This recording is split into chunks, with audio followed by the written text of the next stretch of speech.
Muy buenas noches. El día de hoy vamos a tratar sobre un tema importante en cuanto a los diagnósticos que se presentan en conjunto. Ah, es muy común que llegue a la consulta un paciente con diagnóstico de diabetes mellitus con datos de depresión. Y esto puede complicar mucho más rápido al paciente y puede provocar que tenga complicaciones más severas. Si bien es cierto que la diabetes mellitus tiene como parte de su presentación o dentro de sus complicaciones el tema cardiovascular, cuando una persona tiene depresión, esto aumenta muchísimo más. Eh, tenemos ahí en la tabla que les estoy mostrando cómo cuando una persona padece en conjunto depresión con el diagnóstico de la diabetes, hay un 38% más de riesgo de presentar una complicación cardiovascular, a diferencia de que una persona no lo presente, ¿no? A diferencia de un diagnóstico solo de diabetes mellitus. Entonces, lo que quiero recalcar es porque en la consulta acude algún paciente y de repente es muy común que escuchemos referir, pues dicen que soy diabético, ¿no? Entonces, el paciente todavía está en un periodo de aceptación de su diagnóstico y no logra asimilar que ya se diagnosticó a través de exámenes de laboratorio más la clínica que ya se pudo haber presentado desde hace tiempo atrás y que muy probablemente el paciente no identificó o no quiso identificar y que tal vez durante alguna entrevista médica no se hicieron las preguntas adecuadas. Tú como paciente puedes darte cuenta fácilmente si hay un riesgo de que presentes el diagnóstico de diabetes mellitus. Hay algo que nosotros le llamamos para facilidad de explicación y de identificación de una probable clínica de esta enfermedad, las 3P o la tríada de las 3P. Si tú presentas polifagia, es decir, hay un aumento de necesidad de la comida, aumenta el apetito y aumenta por lo tanto la ingesta.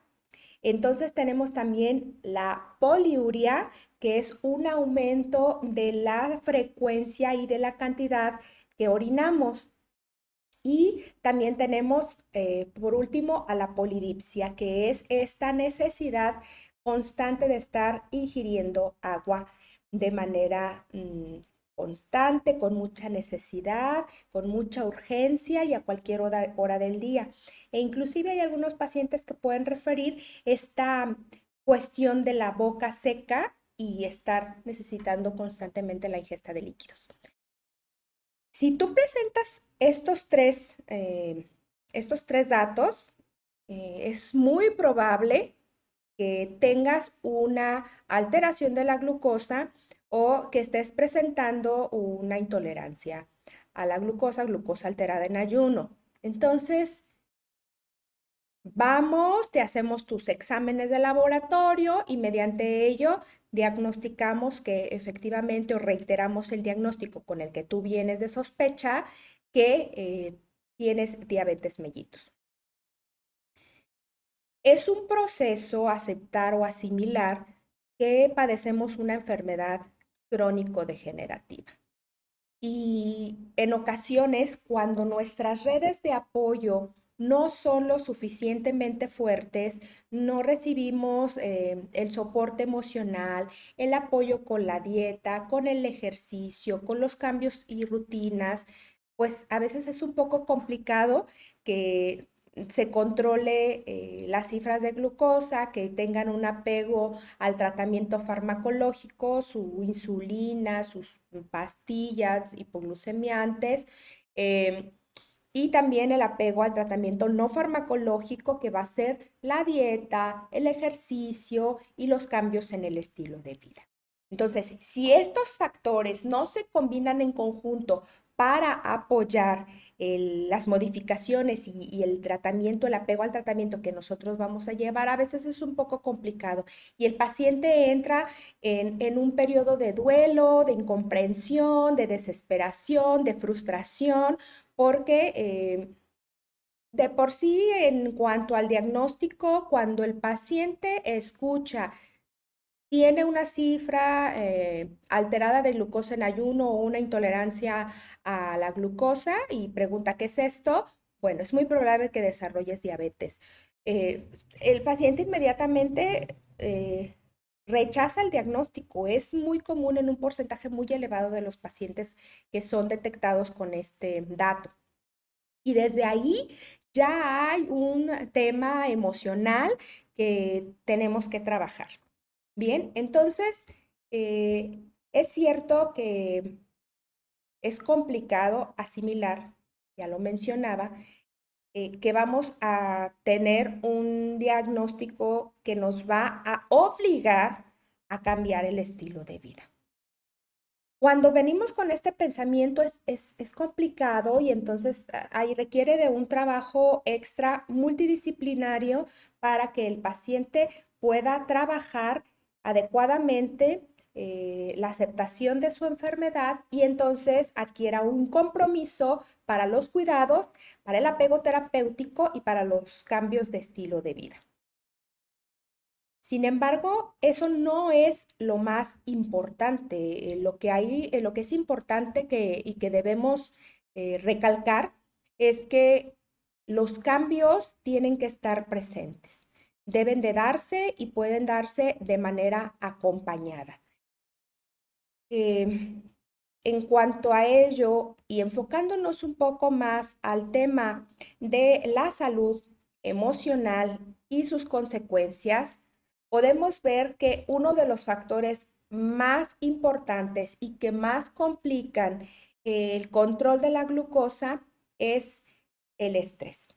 Por lo tanto, cuando una persona tiene un estrés sostenido en su vida por algún factor, en alguna esfera de sus relaciones, entiéndase trabajo, familia, economía, va a complicar el control de sus cifras de glucosa. Y si esto se junta con que ya no lo pudimos manejar y ya presentamos datos de depresión, lo que va a suceder es que en automático nuestro sistema inmunológico va a caer y va a responder a este estado de estrés y de depresión que está presentando el paciente.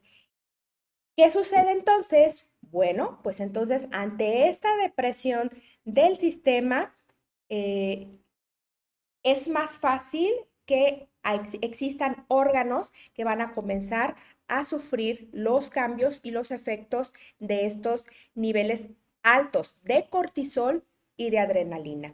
Eh, Cuando tenemos esta deficiencia o dificultad para que el paciente pueda adherirse a su autocuidado, porque en este aspecto es importante recalcar que para que todo funcione es necesario que el paciente se apegue al tratamiento que nosotros le estamos dando, con el horario, con los tiempos, con la frecuencia y que además también haga los cambios en el estilo de vida. Si el paciente no tiene ese autocontrol de las cosas y del autocuidado que debe de seguir en cuanto a su monitoreo, anotar las cifras, estar al pendiente de que se mantengan estables y que vayan bajando, pues entonces va a ser muy complicado que en conjunto podamos trabajar con ello. Además de todo esto, pues obviamente el paciente es como un ciclo, ¿no? Como un círculo vicioso, que la diabetes aumenta el riesgo de que el paciente se deprima por este tema que ya estábamos mencionando, de que no aceptan el diagnóstico y para ellos es un diagnóstico fatal. Bueno, entonces va a ocurrir que el paciente se deprime, pero cuando el paciente se deprime, hay falta de autocuidado, de adherencia al tratamiento, de apego farmacológico y de cuidados en general. Bien, entonces aquí la clave de todo esto es darnos cuenta que la depresión es 2 veces más común en personas con diabetes. Entonces, una alta población está deprimida y necesita un apoyo extraordinario, aparte del tratamiento farmacológico y no farmacológico que estamos dando específicamente para la diabetes. ¿Y por qué es tan importante que nosotros tomemos en cuenta que puede generar complicaciones? Bueno, las complicaciones que el paciente con diabetes mellitus puede presentar son de tipo macrovasculares o microvasculares. Cuando hablamos de macrovasculares, estamos hablando de los grandes vasos del cuerpo que se pueden instaurar como una enfermedad cardíaca, como un accidente cerebrovascular y como una enfermedad arterial periférica. Bien, vamos viendo cada uno de estos aspectos. Una persona con diabetes descompensada y que además presenta depresión, es muy fácil que pueda desarrollar alguna enfermedad, ya sea también como hipertensión o alguna enfermedad isquémica del corazón por el cambio en la viscosidad de la sangre. Si a esto le sumamos que lleva una dieta alta en grasas, fuma y aquí lo voy a mencionar, es hombre y mayor de 40 años, el riesgo de que sufra un infarto agudo a miocardio es mucho más elevado. Sin embargo, también ocurre un riesgo importante en las mujeres. Hay que tomar en cuenta que cuando ya entramos en menopausia, llevamos una dieta alta en grasas, tenemos alto el cortisol y estamos deprimidas, y si a esto le sumamos que también fuman, bueno, pues entonces también el riesgo de sufrir un infarto agudo a miocardio se puede presentar en estos casos. En el caso del accidente cerebrovascular, quisiera recalcar que en los pronósticos recientes que se han hecho sobre enfermedades incapacitantes para la vida, se prevé que para el 2050 o alrededor de este año, una de las causas más importantes de discapacidad o de necesidad de cuidado para actividades de la vida diaria van a ser los accidentes cerebrovasculares. Personas jóvenes, porque la diabetes se ha comenzado a diagnosticar en personas a partir de los 20 años. Por lo tanto, si una persona no tiene un apego terapéutico, no tiene un autocuidado, no tiene un automonitoreo, no se apega al tratamiento y tampoco lleva estilos de vida saludable, el riesgo de desarrollar un accidente cerebrovascular, si a esto le sumamos que también son hipertensos, si a esto le sumamos que también hay cortisol elevado por estrés crónico, el riesgo de esto es muy, muy alto, ¿ok? Y hablando del tema de la circulación o de las enfermedades arteriales periféricas, bueno, es muy común que veamos una coloración característica en los pies de los pacientes, ¿sí? Entonces, es preocupante que una persona que todavía está en edad productiva no pueda moverse o desplazarse con facilidad porque las molestias en sus piernas ya se instauraron de manera permanente. En el caso de los problemas microvasculares que comprometen a los vasos pequeños de nuestro cuerpo, vemos la retinopatía diabética, la nefropatía y también la neuropatía.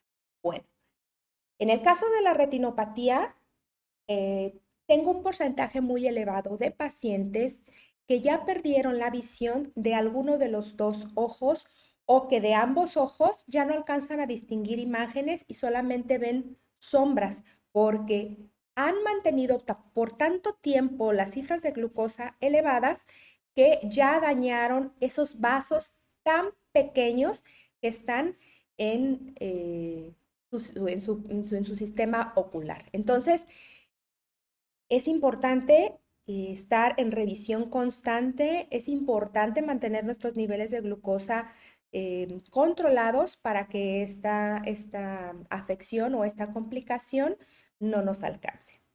En el caso de la nefropatía, bueno, la relación que hay es que, bueno, estas tres complicaciones están relacionadas con los vasos más pequeñitos que tenemos, aquellos que con la viscosidad de la sangre, pues van a voy a decir, obstruirse de alguna manera o taparse, que ya no reciben un flujo sanguíneo que esté intercambiando la cantidad de oxígeno que se recibe y por lo tanto el órgano se ve sacrificado.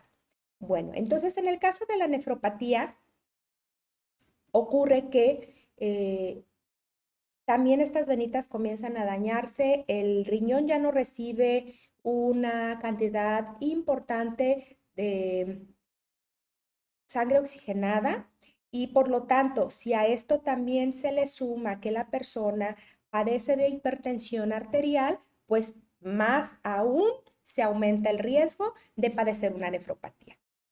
Y en el caso de la neuropatía diabética es este dolor constante o persistente que sienten las personas que refieren dolor quemante, ardor, punzadas, piquetes en sus piernas, en sus manos, en la espalda y que les genera comezón, dolor, ardor, quemazón. No sabe el paciente exactamente qué siente y es muy incómodo, es muy molesto cuando el dolor se presenta durante la noche, la incapacidad para descansar es importante y eso obviamente hace que si el paciente presenta insomnio o interrupción del patrón del sueño, pues entonces cortisol elevado, pues entonces estrés crónico, pues entonces más probabilidades de que se siga presentando y no se resuelva el tema de la depresión. Cuando detectamos datos de falta de apego terapéutico, de falta de compromiso del paciente, de una negación ante su diagnóstico, de una proyección fatalista y negativa del término de su enfermedad, es muy importante que nosotros le podamos hacer la observación al paciente de que nada de esto está sin solución, ¿no? Todo ello se puede solucionar y se puede ver manejado a través de un buen seguimiento y acompañamiento del padecimiento. Uno de los aspectos importantes y que debemos de tomar en cuenta para poder identificar la probabilidad de las complicaciones es que este paciente con el diagnóstico y la depresión genera una inflamación crónica. Hay dolor en los huesos, hay dolor en ciertos puntos de presión, el paciente se siente con dolor durante el día, al movimiento. Hay cambios también en la forma de comportarse, en su conducta, en donde vemos también mala alimentación, vemos también consumo de sustancias, cigarro, alcohol, y es importante que esto sea manejado para que la depresión no nos esté afectando de manera tan marcada. La adherencia al tratamiento terapéutico es clave. La mayoría de los pacientes se niegan al consumo del medicamento porque tienen este pensamiento de que al consumir tantos medicamentos, N cantidad de medicamentos que le sugiera el médico, pues entonces, ¿qué va a ocurrir? Que probablemente ese paciente deje los medicamentos porque dice que él considera que no es lo adecuado para el manejo de su enfermedad. Y él cree que mediante ese tema del consumo de medicamentos, él va a empeorar su estado de salud y que probablemente el medicamento que le estemos dando va a complicarlo y lo va a llevar a la muerte. Y es importante hacerle saber que esto no va a ocurrir. Al contrario, sus medicamentos para el manejo de la glucosa van a permitir que el paciente prolongue un poco más la vida de sus órganos que se ven afectados por las cifras alteradas de glucosa. Es importante también, y lo quiero recalcar, que el paciente debe de estar consciente que las complicaciones y la depresión aumentan en un grado sumamente impactante la posibilidad de fallecer de manera repentina. El infarto, la enfermedad renal, el accidente cerebrovascular pueden causar problemas de salud que van a llevar al paciente a una muerte repentina. Hoy por hoy existen infinidad de test, de cuestionarios rápidos que podemos hacer en la consulta para detectar cuando un paciente se presenta con signos de depresión, y es importante que aprendamos a usarlos en nuestra consulta. La consulta debe de ser integral, debe de ser completa, debe de ser enfocada y centrada en la individualidad del paciente y permitir de esta manera que él logre más confianza en el tratamiento y en el seguimiento que le estamos dando. Voy a seguir informando al respecto con un enfoque dirigido hacia cada uno de los grupos etarios respecto a la alimentación y los cuidados que deben de tener. Si hay dudas, si hay preguntas, déjamelas saber en los comentarios y las podemos ir resolviendo juntos, e inclusive que nos sirvan para poder grabar esos videos que tienen el tema de salud de interés para ti. Gracias por escucharme, los leo en los comentarios y nos vemos en la siguiente ocasión.